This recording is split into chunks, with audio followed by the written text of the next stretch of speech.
Welcome to Orashola Stories. Kindly subscribe to our YouTube channel. And don't forget to like and comment. I've always believed, reputation is a house. You can build it with your hands, your voice, your image.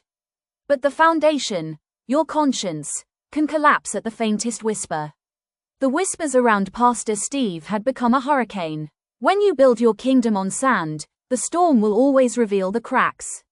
And Steve's sand, his reputation, his platform, his pride, was shifting fast. Stories started leaking, whispers of miracle embalmings, paid converts, a secret lifestyle behind the pulpit. Video exposés showed up on YouTube.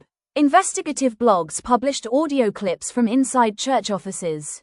Journalists stood outside the gates. And what did Steve do? He called it a witch hunt. But the storm didn't calm. It only grew. Then, Sarah resurfaced. She'd been silent, but now, she was determined. She contacted a major news outlet, anonymously. Shared contracts with outrageous pastoral commissions. Prayer flow sheets showing offerings in the millions. Screenshots of private messages between Steve and business elites, too intimate to explain. And a stack of letters from the girl.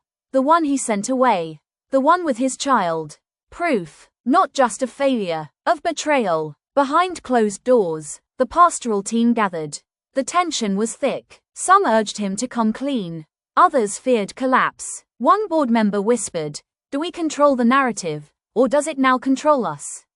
Then Steve walked in, commanding, dismissive. He shut down the discussion. And left them all, fearful, silent, divided. Soon after, a video dropped. Pastor Steve confesses. It looked raw, emotional, but it was a performance. He knelt, closed his eyes, shed a few visible tears. But no names, no specifics, no repentance. The people saw through it. And then, Daniel came back, his old friend, the one from the early days. But this time, there was no welcome at the gate. "I came to help you," Daniel said. Steve snapped. "Stop coming here. You don't get it." So Daniel left, and the last person who remembered the real Steve walked away. Then came the backlash. Social media exploded. Hashtag Steve shutdown. Hashtag fake fire. Hashtag expose my missed. Photos of Steve in supercars, wearing luxury robes, sitting beside empty offering plates, juxtaposed with images of orphanages he claimed to support, but never visited. Still, Sunday came. Still, he preached. But the sanctuary had changed.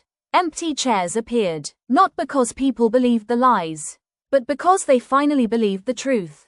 One Sunday, Steve took the mic. The applause was polite, hollow. He was sweating. His voice shook. I am still a man of God," he said.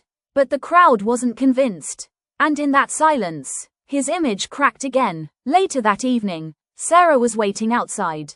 No press, no audience, just her and him. She walked up, looked him in the eye, and said, "I loved this church, until you made it a show."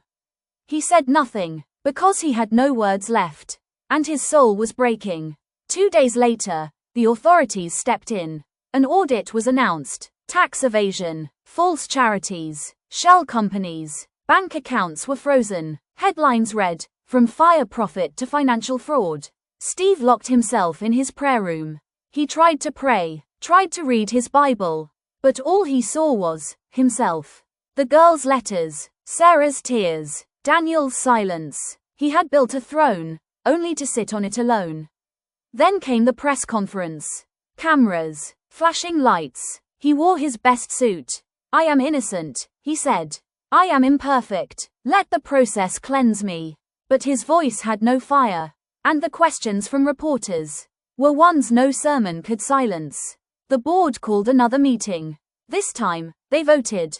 Restructure, transparency, accountability. Steve refused, didn't sign, just walked out. And that day, the congregation finally saw it. The pulpit, without purpose.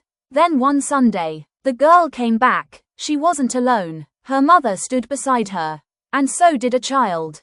They didn't come for a miracle. They came for truth. They stood at the back.